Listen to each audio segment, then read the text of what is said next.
Hallo iedereen, welkom. Vergeet niet te vergeten om deze video te liken en te subscriben. En tot de volgende keer. Hello everybody, today we have a very special guest, Armieyah. She's a very beautiful woman who is a very lovely mother, a very hardworking woman. Let's welcome Armieyah. Well, thank you for welcoming me to your show. Thank you so much. Yes. It's such a pleasure to have you today here. Thank you. I wanted to start this interview with the question, what do you do on your daily days to make your life better? Like the small things that you do to make you happy. I think I always start with a purpose. Yes. And when you're purpose-driven, you can always start the day with positivity and you can end it with the same positive note. Okay. And you need that if you're a mother. Really, you need that because I think the struggle is very real as a mother, as a working mother also. Yes, I will not deny any of those. Okay. I have these cards. Okay. You can just pick one and then... On top? Yes. And also read the question, please. Tell me about a time when you felt it was hard to be patient. That's Yes. a lot. Very impatient person, so I could tell a lot of stories about this. But I think it's being impatient with myself the most. Yes. I set goals that are primarily for my self-growth and for my family to have a better life. And sometimes because you work too hard every day and you encounter challenges, you become impatient. When would the results come? Okay. So this idea of being patient for the results for all the things that you've worked hard on is quite difficult to grasp sometimes. Okay. But again, when you wake up with a positive note, it's not always the case for me, of course, but I try, then I think you can strike a balance with the impatience. But I will not deny that I am very impatient person. No, I think you just we just spoke for I think 15 minutes. You are very patient. I saw that. I try. No, you're really patient. I don't think that you're impatient, but it's as a human being, you can be always patient. It's just life. Yeah. But can you maybe give me an example when you were impatient? When I was impatient. Yeah, I would say when I was in my 20s. When you're trying to climb up the corporate ladder and you try to prove yourself to the world that you can do this despite your age, your background, whatsoever, and you become very impatient. It's also because once you get out of there and really try to make a name for yourself in the corporate world, it's out of university. You have to fight for yourself. And the competition is much higher. So you become very impatient about yourself. And there was a time when I thought that I could be promoted, but it was not the right time. So, but this is very normal for when you are in your 20s, that you become impatient in trying to reach your goals. Now that I'm in my 30s, a totally different world where you find the right balance, the right values in life, and you focus on that instead of focusing to try to prove yourself. Yes. You're just very in tune with yourself. You know you are maybe much more better than when you were in your 20s. Yeah. You understand what is more important in life. Yeah. I mean, of course, all of us, at whatever stage in our life, we continue to learn. Yeah. But I think that the difference with my 20s and 30s is that at this point in my life, I know what is more important, and I try my best to focus on that and, set aside what's not necessarily bothering me or not even important at all. You just know your priorities better. Yes. And what are your priorities then? My priorities first is my own space. Yes. It needs to be respected. I love that. Growing up in Asia, there's no such thing as a concept of space. Everyone digs into that space, but moving to different countries, living in different countries, I've learned to really set that space. And if you respect that, and if you let other people respect that, then you have more room to understand yourself, to believe in yourself, and to really work hard on what you want to achieve in life. Yeah. And that's my priority at the moment, mental health wise as well. Again, my 20s was quite a race, and now in my 30s, I'm not saying that I'm slowing down in my 30s. I'm just saying that I'm taking a phase that is more responsible towards the goals that I want to achieve. Okay, that's very good. I'm so proud of you that you can do that finally. Yeah, I'm trying my best. Okay, yes. But we all try our best. Indeed. And we can take one day at a time. Indeed. Yes. Okay, yes. Let's just go to your childhood to know you better. Okay. How was your childhood in the Philippines? That's one interesting story. I grew up in the southern part of the Philippines, where 5% of the Muslim population of the country is located. And it also happens to be referred to as the conflict-stricken south of the country. Okay. So given all of these circumstances, my childhood was all about maintaining that perfect image to represent my Muslim family and my Muslim community.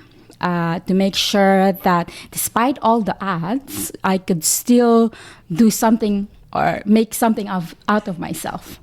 So that was my childhood. You can imagine that it was, let's say, 90% was dedicated to going to school from Mondays to Sundays. I was going to school. So Monday to Friday, I would go to what my mother would call my English school, which is the traditional classical school, math, science, geometry. And on Saturday and Sunday, I have to go to Arabic school. Yes, and 18% would be probably representing my community and my school for competitions, and the meager 1% would be to have some playtime and some leisure. So this is a typical childhood for me, if I may call it that way. There's nothing to regret about it. That's how I was brought up. My parents grew up poor, coming from a deprived, marginalized community. So they too believe that they cannot really pass on any luxury or any inheritance, for that matter, to me, but that the importance of education. My mother really thought that education is the only way I could survive, not just in our community, but in the rest of the world. Yeah. And I try to instill that to my children, but of course, this time, there's a much higher percentage of play, and to make sure that my kids, now that they're in a different environment, they could play and discover more about themselves. Yeah, I think, but how hard was it for you actually? Because as a child, you really also want to have that playtime. You just don't always want to work hard at that age, especially. Yeah. But how hard has it been for you actually? Was it always, were you happy to do that actually? To be honest, I don't think I really had time to process that when I was a child. I think I was I'm the eldest of 5. So that adds to the responsibility of, I need to set that standard, role model and standard to the rest of my family. So I needed to make sure that I go to the right school with the right grades, finish with honors, and be one of the most sought after graduate in every school that I got to, so I could get a scholarship, or that at the end of my university, for instance, to be employable, because I needed and wanted to get back to my family to help them and my younger siblings, so that they too could have the kind of education that I had. My parents sacrificed a lot so that I could be sent to the right schools. And we did all the same things for the rest of my siblings. I don't have any regrets about that. I don't have any pain against my parents, or that why didn't you give me this kind of childhood, now that I'm exposed, of course, to other kinds of how family should be run. But I don't have any grudges, I would say that. I think I've grown through that process. I've grown through understanding that it was necessary for me to get out of that kind of situation where it was difficult to even go to school. But of course, I understand now that I have my own family, that it's a totally different story. My kids now can play as much as they want. They still understand that education is important, but there's a balance into it. But my story is a different story from theirs, and I could not compare that. And the way we were being parented are also different because of different situations. Yeah. Yes. And are you today proud of the woman that you are then? That you have become after all the odds? I think we're gonna have to ask my mother and father for that if they're very proud of the woman that But are I've you? become. That's actually not the question. I just wanted to ask: are you actually proud of yourself? I think your let's put it- parents aside, but Yeah. you as a person, are you proud seeing yourself in front of the mirror today and saying like, "Yeah, I did that. I'm actually proud of the woman that I've become." Maybe I think so. Maybe if I could talk to the 6 years old that was going to your first year of class, grade school, I'd say, you know what, you're gonna be thrown a lot of surprises in life, but you're gonna get up and make sure that you survive all of that because you were born a survivor. And for that, I think you should be proud of your future self. Okay, I could say it that way, maybe. I think I can I'm see, still a work in progress. yeah, but I think. can see the drive, I can see the passion, and I can see the struggles in you. I think you are really like, if I have to do this and I can do this and I will do whatever it takes to achieve my goals. I think I got that from my mother. Yeah, Yes, I and see I'm the very passion, happy. I see the drive. Like even when you're speaking, I can feel that. Oh, thank you. Okay, so how was then your relationship with your mother and your father? My mother and my father, we don't always agree. As you can see, But it's normal. Yes, my mother and my father, I adore them so much. I love them so much. I wish I could still continue to give them whatever I could give that they were deprived when they were growing up as well, when they're living. But as any Asian, I wouldn't say that to all Asian family or Muslim family, but my parents are the ones that I could always go back to if something goes down or it doesn't work well. So, I mean, I don't always talk to them because it's not how I was brought up as well. That's a different story because, I understand in our you. culture, we don't openly talk about our first understand crush, our you. first boyfriend, our losses, our wins. But Or maybe there was not enough space made for that, so Yes. that you could feel secure enough to Yeah. do that. we were constantly working to have a better life. Yes. That we didn't have the There was no chance to room. sit down and say, how are you? So because of that, it's not like at my 30s now, I'd be like, how are you, mom? I could do that to them, but they can be asking me, how am I? And I'd be like, wow, you actually asked me, how am I? That's, or my mom saying, I love you is a totally different world for me. Yes. Because we don't express this, I love you, thank you. That's just also cultural. But I know and I feel that we're thankful of each other and we love each other. I think that's Yeah. more important. I think they are just Asian moms they do it with other aspects, like maybe bringing some fruits to you, maybe giving some yes. food. Like their love language is very different, but maybe not with the words. Yes, but they totally have a different love language. yeah, That's they true. totally have just a different love language. Yeah, like good food. Good food, yes, That's the best thing. Like Going really, home to have the best food. That my you grew up stomach with. will always be happy when I'm with my parents. I totally Okay, agree, yes. what were then the difficulties that you faced along the journey to become the woman that you are today?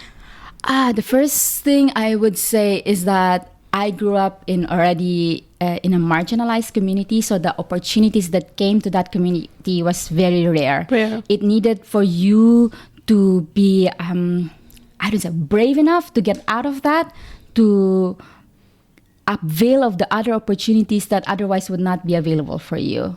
So that was the first difficult part of growing up in that community, because there the trajectory was really, as a woman especially, was that you go to school, you finish school, sometimes you don't even have to go to school, you get married and you make babies. That was the trajectory. And of course, that was not the trajectory that my mom was instilling with me from the onset. So I had to come up with a way of, I need to go to a school outside of my community, or I can get a scholarship because otherwise I could not afford anywhere else that's better. So that's one step. Go to another school that could give me a different education, a different perspective, where I could also be seen differently. But of course, since this is a totally different community, I was also seen welcome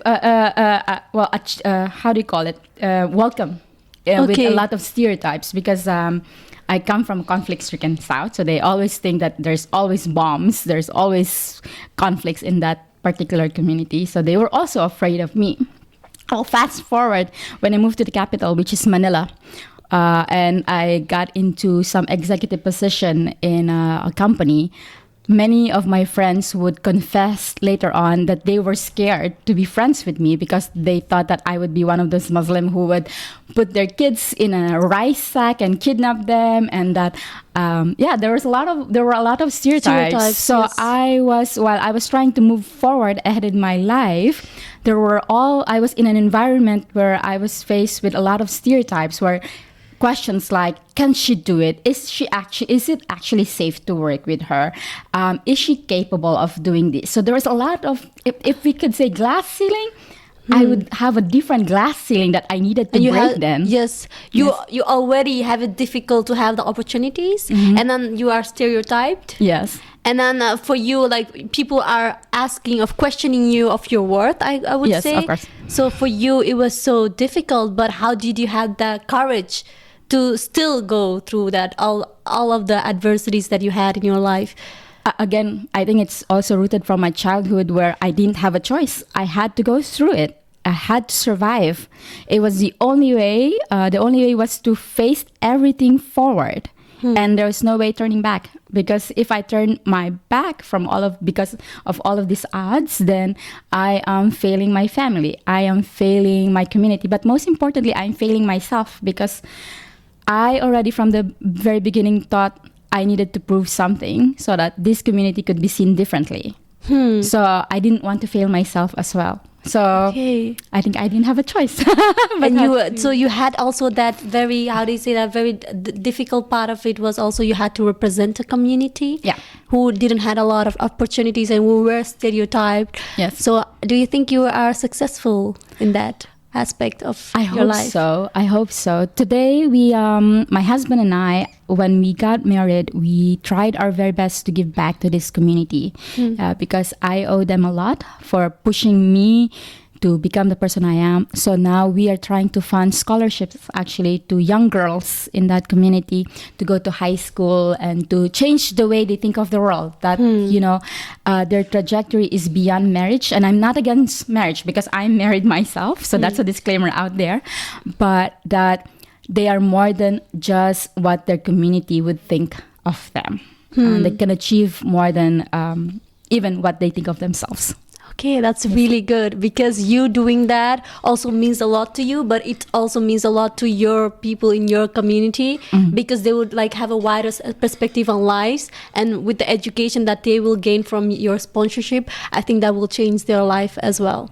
I really hope so. I mean, I can only do so much, but these young girls, the decisions that they make in their lives to make a better version of themselves lies in them. Yes, that's true. Yes, I could only be an enabler if I might call myself that, but otherwise everything is on them, and I believe in them otherwise. And that's the most important thing. Yes, and they also should believe in themselves as well. I'm sure they are. They're working hard on it. Okay, and how was then your journey? Like you said, you had a lot of difficulties, and now you own a social media agency, a marketing agency. How was the journey to that thing? This is also a totally different perspective, because in 2019, I had to leave a company. And from leaving that company, I moved to Belgium for a vacation, but then COVID happened. And during COVID, I couldn't apply for any jobs in Belgium. There was no chance of doing that. I was also enjoying my first year of motherhood then. And I had motherhood is a different phase in your life. It totally changed my perspective. It also changed me as a person. So I looked in ways on how I could best share that experience. I started being on Instagram and actually shared my story about being a mother. So the idea was to write notes to my daughter. It was a Dear Daughter series. So it was 100 Dear Daughter series of every note that I wanted my daughter to read when she's able to understand whatever I'm saying there. And from there, I started gaining followers. I started gaining interaction and engagement from all over the world that could resonate from my post. And I said, you know what? Social media is such a powerful tool that I could use to share more of these inspiring stories. Not just my story, but other mothers around the world. And from there, I built on sharing more stories on social media. And then eventually in 2021, I said I want to do an MBA because my background was a nonprofit organization where, we work a lot with heart, but sometimes because we work a lot with heart, we don't always understand how to run the business. So I needed to make sure that I have a background. So I did an MBA. And during that MBA, I figured out, okay, I could come up with a business that is also impact driven. And still in social media. That's something that I enjoy now. So that's the reason why I started a social media marketing agency. And this time for the tourism and hospitality sector, because I want to tell their stories in a more responsible way. Okay. Yes. And how is your social media marketing agency different from the others? Because there are a lot now, the social media marketing agencies. Yeah. So what are the factors that you have in your company that is very different from the others? Yeah, we're in a sea of competition, so I wouldn't deny that. Well, our social media agency is focused primarily on elevating the online presence of those in the hospitality and tourism industry. So our clients are primarily hotels, airlines, travel agencies, tourism boards, and even travel accessories. So we don't have other clients beyond this niche. So we've niched down tourism. For that. Yes, for tourism. And we make sure that our clients are sustainable and that environment friendly and are also supporting responsible traveling. And secondly, we aim to be a woman-led agency.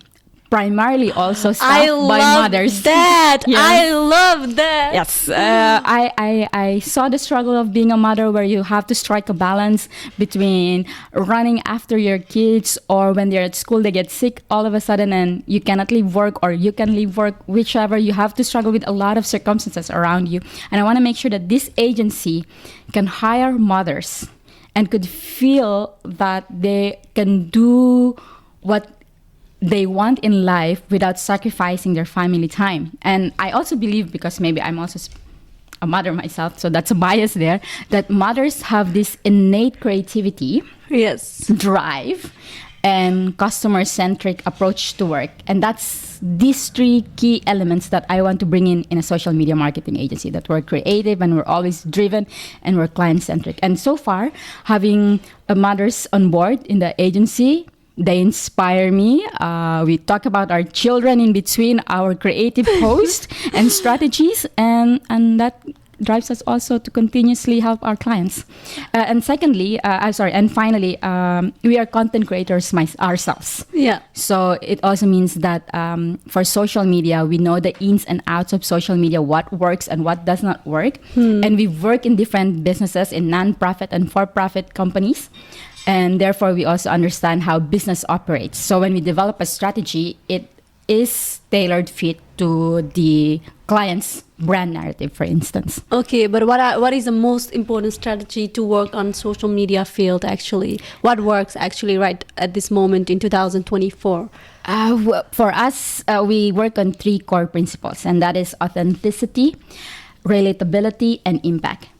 If we are able, what we do with our clients is that we always aim to make sure that all our efforts are authentically resonating the brand's narrative. Okay. And from this idea, we can build on their stories, because we all have hotels. We know a hotel A, but we've never known who built it, why was it built, what was the story behind it, and what do they continue to instill in their guest experiences. And we want to tell these stories, and from these stories that could resonate to their target audience, and from there making sure that we have a lasting impact to their target audience, and have a strong, solid conversion rates. Okay, so it's basically the most important part is storytelling. So, and very authentic. Yes, authenticity to this day, especially with Generation Z and even the later millennials, making sure that authenticity remains in a cloud of social media, that it's not always telling the truth. Yes. And misinformation is very vast. Authenticity is the way to strategically elevate your online presence. Okay, but how? Like, their social media is so broad. Like, you can just take the wrong lane. Yeah. How do you still stay authentic to yourself and to your content that you are posting online? Speaking from a client's perspective and also how we work with our clients, it always boils down to the brand values, the hotel's values. If you stick to your values, you can remain authentic. If your value is to provide sustainable luxury experience, you don't have to look at other people doing whatever they are doing in social media. You have to stick on your values, and you will be able to shine online because you're authentic for the stories that you're telling. Okay, so you have to just stay very close to your core values. Yes. Staying true to your core values is important in being authentic. And that's the same thing also if you are a content creator yourself or an influencer or a blogger. If you use your personality, your true personality, it reflects that and you reflect that in your post, that's how you become authentic. Because if you have to reinvent a new you every single day, then your post will automatically be inconsistent. Yes. But if it's just you talking about your, say, travel experiences or your favorite recipes or the books that you love, as with book talk these days, then people can resonate with you. People can connect with you. That's and really that's important true for engagement. Yes, and I think it's also it's not that difficult to come up with ideas if you are very authentic to yourself, because you know it really resonates with you. So you can come up with ideas like that. I feel like I wouldn't say it's not difficult, because content creation is really difficult, and I think that's the stereotype in this industry, where if you're a content creator, an influencer, a blogger, your work is very easy because you just post a photo, you post a beautiful video, and There's that's easy, but it's a lot of work in it. But if you are authentic, then it comes naturally for you to develop content. Yes. And for it to come naturally, you have had a couple of years or experiences already of talking about yourself or talking about what you're passionate about. Yeah, I can see the passion already. Yes, but what are the characteristics that made you so successful then in social media field? I wouldn't go that far yet. I'm still trying to be successful in social media. I think I have a lot of things to learn, but I would still say that I have focused on being authentic. Yes. And being relatable, and that everything I do needs to be impact driven, because I will have to always go back to that childhood where my mom and dad would say, you need to make something of yourself so that you could give back to the community. So it's the same thing with the social media marketing agency. It's the same thing now that I'm also myself a content creator. Okay, I'm very proud of you, and I hope that your social media marketing agency will really be more successful. Yes. I hope I could get more hotels to really work with us. I really believe that they will work with you, because you really have the drive. You really have also that authentic side to yourself, and you really want to tell their stories. So I do think that they will reach out to you. Yes. You better reach out to her. Yes. Okay, let's go to now you, Armieyah, as a person. Yeah. What does being a woman mean to you? Being a woman is being true to yourself. I do not want the narrative of women and men can do different things. I think we've moved on from that in the 21st century. I believe so, or I'm hoping so. There's still a lot of work to do there. But that being a woman is that being true to yourself and not having to change the way you are just to be in a position in a community. I actually remember I was in university and there was this huge debate about whether a woman should act like a man so that we can survive in the corporate world, or that we could be heard in a community. And I said, if women are innately soft, that is our strength. Feminine energy should be there. I'm like... Indeed. If we are seen as empathetic, that is our strength. And we have to build on that. We don't need to be not soft to prove that we are strong. Because I think being soft is actually our strength. It's actually being strong. We need emotions to better understand the way we make decisions in life. if nobody can understand an emotion in a room of business leaders, decisions are automatic fail. pilots, like robots, just like Yes, exactly. And I think that we should continue to be who we are as women, build and capitalize on our strengths, and that's how we are going to continue to triumph in this world. And I support all the women out there. I'm inspired by all of them. I'm also very inspired by women, but I'm all up for the women's. Yes. I just have that feeling like we should do more. We are able to do more, and we are also capable of doing more. Yes, and I think it's also important to share that we need to be thankful of all the men that are supporting us, and women supporting men. It's not just women supporting women. I think men, there are also a couple of men that are supporting us, our husbands, our partners, our brothers, that continue to believe in us. I think thank you is important to share. That's really well. We really have to be grateful. Like, for example, my brother, he really supports me doing this. Like, he is there for me. He asked me the right question, like, what should I do to help you so that we can make a better, podcast? So that's really important. And I know the value also my father instilled in me. So I think being like them just being there for me means really a lot. It really gives you the strength. Indeed. To just push forward if you have any difficulties in your life. Yes. And I think that's also a very beautiful aspect of them as well. Yeah, indeed. I think that's important to highlight. Yes. Okay. And how empathetic are you as a person? I would say because I was also the eldest, and I need to always read the room if my brothers or my sister are not liking my decisions in life. I needed to learn to be empathetic enough. So I think I'm empathetic enough to be in a room and not be, how do I call it? Not be in such a not nice and kind attitude. So okay, you can read the room, you can feel people's energy. Yes. Okay. I'd like to think that I can do that. I'm not perfect, so I can always make mistakes here and there. Okay. Yes. Are you a good mother? We have to ask my kids, maybe when they grow up. But I'd like to think I'm trying to be a good mother for my kids. Yeah. I've changed a lot of ways that I was brought up. The Belgium society has also given me a different perspective on how to become a mother. So that's an additional point. And my husband has also helped me become a better mother. So I thank him for that as well. Okay, if you can describe your children in one word, what would that be? And how have they changed your views on world or in general in life? After they came to your life, how has life changed for you as a person, as a mother now? I think I would call my children, both of them, leaders. They've led me to understand a totally different world where there's a lot more possibilities and a lot more opportunities.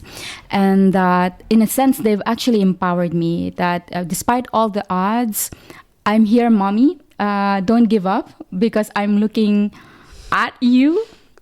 You are my role model. So they've, in a sense, empowered me in that way. They've also further instilled in me resilience. I know I'm quite a resilient person, but with my kids around, I've learned how to become more resilient and say, this life might throw us here and there, but with the kids, we need to keep going because we're leading these future leaders. Together with my husband. Yes. Okay, so they just taught you how to be more resilient because I think you are already so resilient as a person. So would you describe your husband in one word then? Stan. Yeah, I think Stan. Yeah. How would you describe Stan in one word? He's really my best friend. He's a superhero. I think he's the best person I could ever be married with. You know, without him, I wouldn't have understood motherhood. I would have not navigated parenthood in general in a much better way. And without him, I wouldn't be able to continue believing in myself. So, yes. He's really your rock. He's my rock, yes. Okay, and how would you describe yourself in one word? Myself. I would go back to being resilient. like I need to make sure that life can transform me in various ways, but I need to always be true to myself and continue to move forward. Okay, just be true to yourself and continue to move forward. Okay, and what does love mean to you? Because you said your husband is your rock. You love him very dearly. He's there for you. Yes. So what is love to you? I think love is what connects us all. And whether it's romantically or with a friend or with your family, love is what connects us to have meaningful relationships and therefore create a more fulfilling life, if I could say it that way.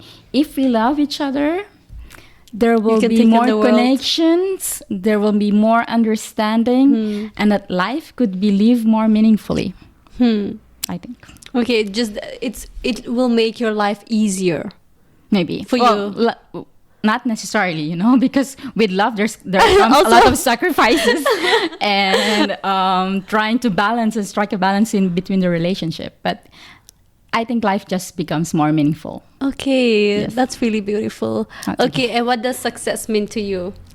I think success is when I hear my kids saying, "That's my mom." Yeah, and I know they say that once in a while these days because, at the moment I am their world. But once they're out there in the world, I might not be their world anymore. But when that time comes and they could still say, "That's my mom," that would be success for me. That's really beautiful. And I think they already see you as a role model. Like they really believe in you, even though they are very little. But I think they will get that character from you to just go for it in life. Yes. I hope they can get something from me and something from my husband and essentially become a person of their own. Yes. And what are the characteristics that you want that your kid would have that you actually have and your husband as well? I'll start with my husband. My husband would be patience and calmness. Oh, now I get it. We strike a balance. Yes, now I get it. Yes, so we can be totally opposite, but at the same time be well connected, my husband and I. But if my kids could get patience and calmness from their father, then they could lead in chaos with a calm and positive mindset. And I think that's a good formula to be even more successful in the future. I think they will really have that formula to get that success as well then. We'll try our best as parents. And have you ever in your life, we all have like dealt with loss, I think. What was the most difficult loss that you have had in your life? Like maybe you lost a friend or you lost your grandparents, and how did you deal with it? Because I think it's also very important to convey that to the public, how people can deal with loss, because everybody has a different way of dealing with it. I think the idea of loss, you can deal with it, but it will always stay with you. It's just a matter of how you deal with it on an everyday basis. And every one of us has its own timeline. It's different how we deal with loss. And for me, it was losing my grandparents. I was not exactly close to them, but because they were my grandparents and my parents were very close to them, and you hear all these stories of how they've also instilled all these key personalities in my parents, I've become attached to that concept. So when I lost them, and I had a lot of regrets of why have I not spent enough time with them? But that's because we were also geographically far from each other. Of course, that's not an excuse, I would say. But when I lost them, there was a lot of regrets of, why have I not spent a lot of time with them?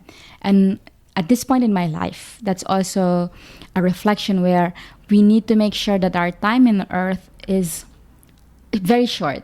And that the days can be long, but the years are very short.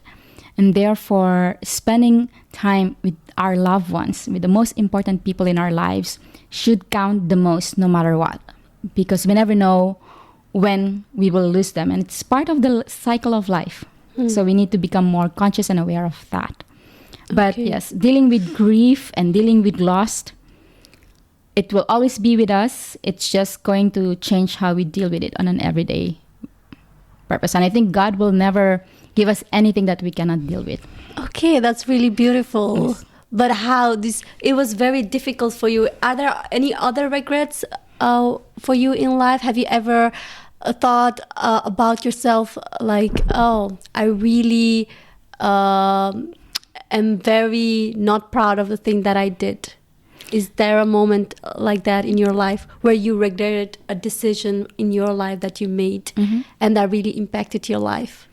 I think if I am still in my 20s right now, I would call it a regret that I regretted that decision. But now that I'm 30s and I'm in my 30s and I look back to it, I don't think I could call it still a regret, but more like thankful that it happened, because otherwise I would have not grown into the person that I am right now. That if it did not happen, then maybe I could have not learned some of the important things that I carry with me right now to be able to go with a more purpose-driven life. So, yeah, example, personal space. Why is it important to guard your personal space? Why is it important to say no? And that saying no is not being disrespectful, but protecting yourself. Or things like, if that decision did not happen, or that incident in my life did not happen, I also wouldn't have learned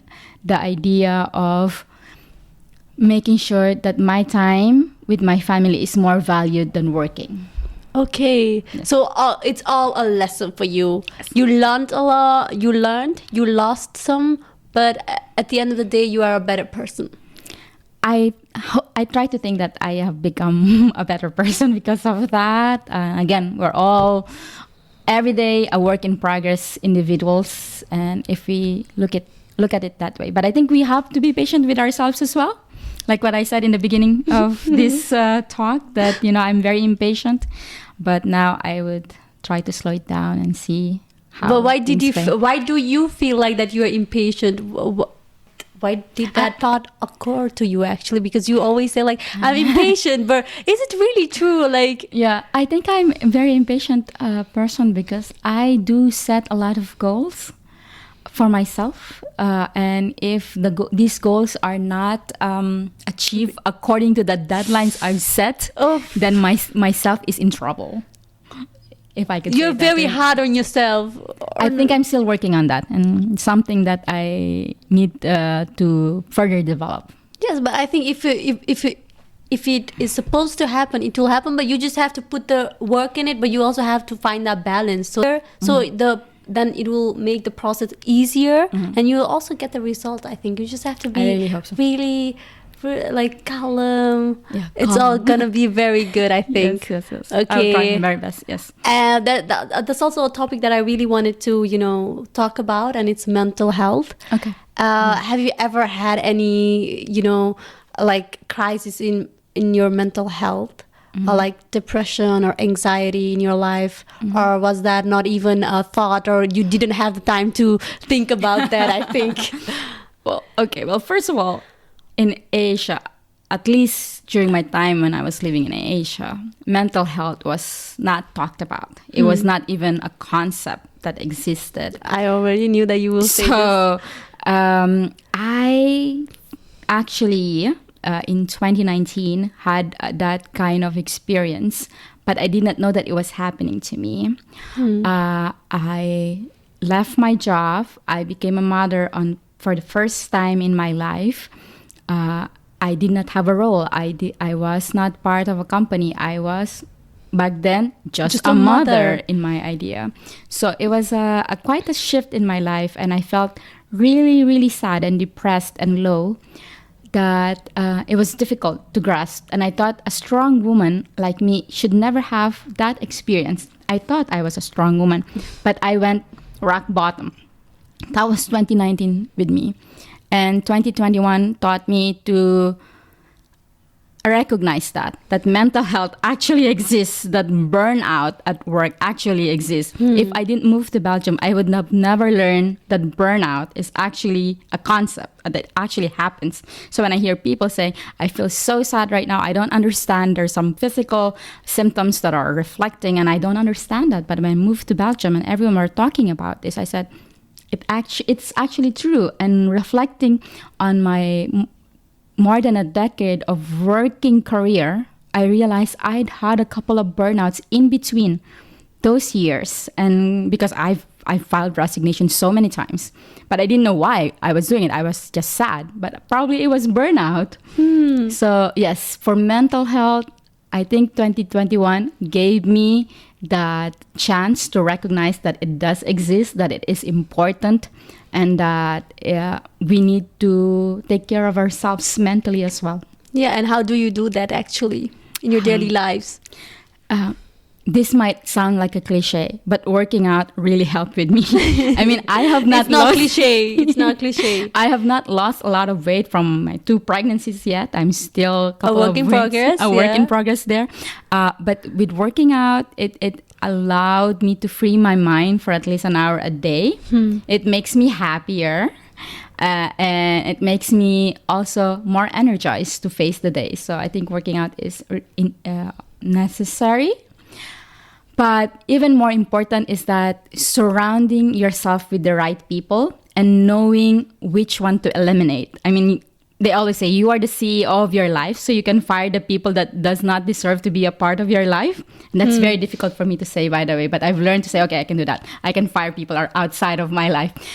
If you do that, if you are surrounded by the right people, I think that especially myself coming out of depression, it makes your life easier. You know, and you bearable. you also feel like heard, because you know they are there for you regardless of how you feel or what you're going through. Just being them there means a lot. Yes, I actually had a business coach when I was doing my MBA, and I told her that one of the things that I really loved moving to Belgium is that I moved to a safer environment where I could process all kinds of emotions that you never had the time to process. That I've never had the time to process since childhood. Yes. And now I have this luxury of even reflecting on all of these experiences from my earlier life and saying, I'm not saying that 35 years old is old, by the way. We're rocking it and we're young and we can still do things. But I'm saying that, you know, Belgium gave me that very safe environment to reflect and pause and process a lot of emotions and life experiences. And I think that's a good thing. I mean, yeah, I don't have answers to everything like we all do. But it's nice to be able to recognize that. Yeah, I think you just didn't have the time because you always had to work hard. You always had to be strong. So when you had like a little bit extra time and when you could think, I could come to a podcast. Yes, and all those emotions that you were suppressing maybe, they just came out and it was all in one.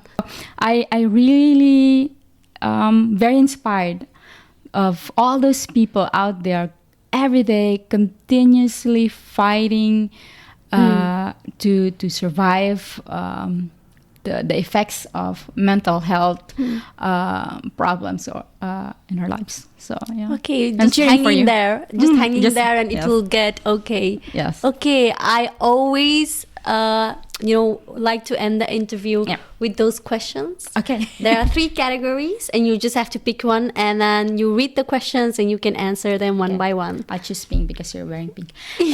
What do you think are some qualities of a happy person? Oh, wow. Ooh, that's a very deep discussion. I think you are happy when you know yourself and that you are not lying to yourself anymore. Just being true to yourself. Yes. And you know that what you are doing or what you're saying is really who you are. Yes, indeed. Yeah. Okay. When you stop lying to yourself. The second one. Oh, there's more. Okay, this one. That's why I said it. Okay, sorry. What is something that always makes you laugh? My kids. They are at this time of my life, they are also the source of my entertainment and laughter and happiness. I think the same with my husband. Sometimes I cry because of them, but sometimes I laugh because of them.